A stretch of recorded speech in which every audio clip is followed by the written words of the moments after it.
маань одоо багш мэдлэгийг одоо өгөөд одоо үүнийг цээжил тогтоо тэгээд хий гэхээс илүү хүүхэд өөрөө одоо мэдлэгээ судлах, турших, тэ өөрөө ярих тэр бүх үлээ хүүхэд өөрөө одоо гаргаж ирнэ. Багш зөвхөн чиглүүлэгчийн үүднээс ингэж ажиллаж өгж байгаа. Яриад одоо түүнийгээ дүгнээд боловсруулах чадвар, хоорондоо багаараа хамтран ярилцах, одоо мэдээллийг их сурвалжаа сайжруулаад түүнийгээ хүүхд өөрөө боловсруулаад хэрэглэх чадвар, за нөө бие даан суралцах чадвар зэрэг олон чадварууд бас энэ хөтөлбөрийн хүрээнд агчин гэж харагдаж байна. Ямар асуултаар хүүхдийг одоо илүү ингэж нөгөө зөв чиглүүлж явах вэ? Тэр асуултын дагуу хүүхд ингэж одоо мэдлэгийг хайж болох гэдэг шүү дээ. Тэгэхээр асуулт тавих чадвараас сайн байх шаардлагатай байна. За тэгээд одоо нөгөө захим дижитал орчинд ямар хэрэглэгдэхүүн яаж хэрэглүүл болох вэ те тэр төрлийн бас чадварууд шаардлагатай байна. Нэг хичээл дээр ямар одоо олон арга зүг ашиглаж болох вэ гэд ганцхан одоо багийн сурагчид сурахч гэсэн илүү ихтээр ажиллах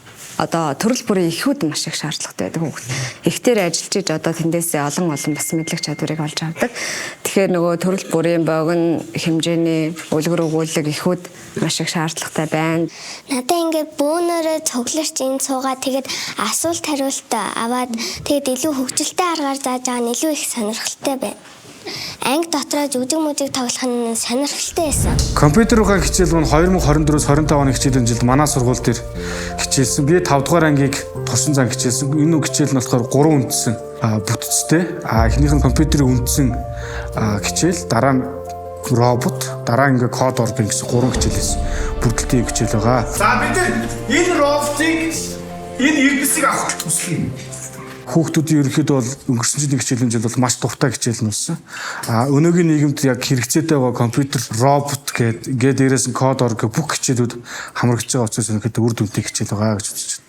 Компьютерийн ухааны боловсролыг багангийн боловсролуудад өгж байгаагаар бол нэлээд ач холбогдол өгж байгаа. Энэ хичээл нөгөө хүүхдүүдийнхээ хийж байгаа үр дүн маш харж болдог болохоор ад цай гэдэг хүүхд маань одоо шинэ 2 4-р даалгавар ингээ хийцэн учраас ингээ ногоо харагдаж байна. 6-р даалгаврыг хийж байгаа учраас ингэж харагдаж байна. Хийгээ дуусчих юм бол яг энтэй адилхан гэж бүтэн ногоо орно л гэсэн. Хүүхдүүд өөрөө компьютер дээр хэрэглэгдэхүүнээ бэлдээд тухайн бүтээсэн онгоц ч юм уу, орогт ч юм уу энэ зүйлээ практик үр дүн дээр суурлуулж хэрэглэгдэхүүнээр дамжуулж үр дүн өгч байгаа нь нэлээ ач холбогдолтой. Хүүхдүүд маань компьютерийн ухаан дээрээс бие даан суралцсан тэр хийсэн хэрэглэгдэхүүнээ өөрөө одоо бүтээл сэтгэлгээрээ хөгжиж бодит зүйлэл дээр одоо угсарч хийж энэ үйлдэл нь хүүхдүүдэд бол маш үр өгөөж өгч сурч боловсрох тэр сонирхлыг бол их татсан. Цаашид бол видеохон энэ цахин танхимыг одоо өргөжүүлэх, за түүний хэрэглэгдэхүүнүүдийг бас хангах, за ганцхан 1-2 дугаар анги гэхээсээ илүүтэйгээр бага боловсролын нийт ангиудыг хамруулах энэ хүч хэмжээг сайжруулах нь бол маш чухал байна. Эцэг их багш сурагч сургууль бүгдээрээ яг нэг зөвхт харж одоо манай хүүхдийн шинэ хөтөлбөрт хэрэгжиж байгаа зүйл нь одоо яг амьдрал хэрэгтэй байна уу? Одоо жишээ болгоно яг хэрэглээний чадвартай тийм даалгавруудыг одоо цаанаасаа зохиож өгсөн. Тэр нь болохоор яг энэ стандартад төгчнүүдийг бас хардаг. Хүүхдүүд хичээл дээрээ түмэн байцыг дандаа туршилт маягаар хийдэг. Энэ нь болохоор хүүхдүүдэд илүү сонирхолтой санагдсан гэж бодож байна. За өмнөх хөтөлбөрт бол байгалийн ухааны агуулга, нийгмийн ухааны агуулга хоёр бол одоо нэг сурах бичигт багтдаг байсан бол одоо шинжилсэн хөтөлбөрт бол тусад нь ялгаад байгалийн ухааныхаа хичээлийг тусад нь авч үзсэн байгаа. За мөн одоо сурах бичих буюу гарын авилгаа дэмжсэн дасгал ажлын дэвтэр шинээр гарч ирж байгаа нь одоо энэ хөтөлбөрийн онцлог давуу тал болов уу гэж бодож байна. Сурагчийн гарын авилга дасгал ажлын дэвтрийг ажигласнаар би байгаль орчноо илүүтэйгээр мэдэх чадвар маань сайжирсан.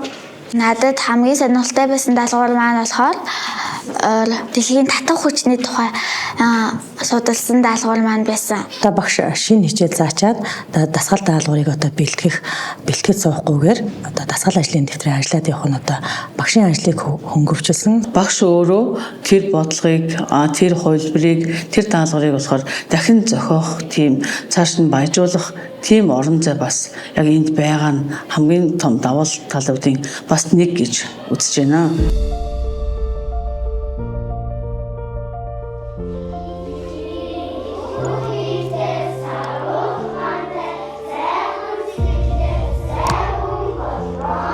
Хуучны хөтөлбөр дээр бол энэ нөгөө Монголын өв соёлын талаар бол ер нь бол их бага байдаг. Ер нь хүүхдүүд хийхэд ч гэсэндээ унших мэдээлэл нь ер нь ховор байдаг.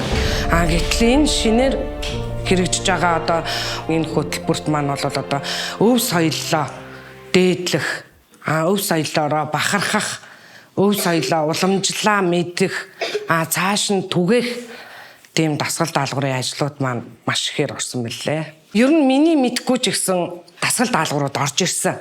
Жишээн дээр нөгөө ураг удмаа мэдэх гээд те. Тэрийг би бас жоохон мэдхгүй байсан. Тэгээд өөрөө бас тэрийг уншиж судалж мэдчихэж хүүхдүүдэд заахад бол маш хялбар байсан. Энэ хичээлд оролцсноор бол хүүхдүүдийн маань бас амжилтууд маш их гарч ирсэн. Зурах чадварууд нь бас аягүй сайн хөгжиж ирсэн. Ер нь бол хүүхдүүдийн маань хичээлд хандах хандлага маш сайн болж ирсэн. Хуучин би бол аягүй хаалттай асуулт асуулдаг байсан юм байна лээ. Чи аль аймагт амьдарч байна? Аль нутагт амьдарч байна гэх жишээний те. Тэгвэл хүүхдүүд Монгол гэж хариулна. Тэгэл өөр хариулах жишээхгүй. Тэгтэл одоо бол би за миний нутаг гэдэг шүлгийг уншиж өгөөд за миний хүүхдүүд та нар өөрснөө юу гэж бодож байна? Юу гэж хариулахаа өдөргөнгүүл хүүхдүүд маань задгаагаар сэтгэж багштай ингэж хариултуудыг задгаагаар яагаад ямар учраас гэдэг асуултуудыг тавихад хүүхдүүд маань маш сайн хариулдаг болсон. Монгол гэрийн бүтэц танилцуулга байгаа. Бага насны хүүхэд бол ялангуяа боддоор өөрөө барьж үзчихэж тийм ээ хүүхдүүд чи яг юмыг өөртөө тусгаж авдаг болохоор бит үзүүлэнгүүд их хэрэгтэй болж байгаа. Нэгдүгээрт. Хоёрдугаартаас нөгөө захим хэрэглэгдэхүүн захим видео бичлэг контентууд бас их хэрэг болж байгаа.